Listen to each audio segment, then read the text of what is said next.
1863 nga siya, sa Badong. 1863. Ang lumang poso na ito ay pinaniniwalaang panahon pa ng mga Kastila. Kung ating susuriing mabuti ang kalidad ng tubo, mapapansin agad natin na ito ay cast iron, na ang prinsipyo noon ay ginagawa ito sa pinakamahusay na materyales. Dinisenyo para talaga tumagal ng mahabang panahon. Dahil wala pang high-tech na makinarya noon, ay mano-mano itong ginagawa ng kamay.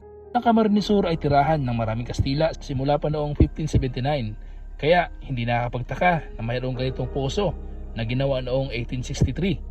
Sa ilalim nitong poso ay nakabaon ang mas malalaking tubo na nakakonekta sa bukal, o kung tawagin dito sa Camarines Sur ay burabod. Dumadaloy ang tubig sa pamamagitan ng natural pressure mula sa bukal. Ayon sa kwento, mas malakas daw ang tubig dito noong mga nakaraang panahon, at ito ang nagsisilbing pinagkukunan ng inuming tubig ng mga nakatira dito. Sa paglipas ng 163 taon, hanggang ngayon, naririto pa rin ang pusong ito. Patuloy na nagsisilbi sa mga tao, nagbibigay ng tubig sa mga taga dito. Bagamat hindi na siya kasing lakas gagaya noong unang mga panahon, dala pa rin ito ang alaala ng ating kasaysayan na kailanman mananatiling nakatatak sa istorya ng ating pagiging Pilipino.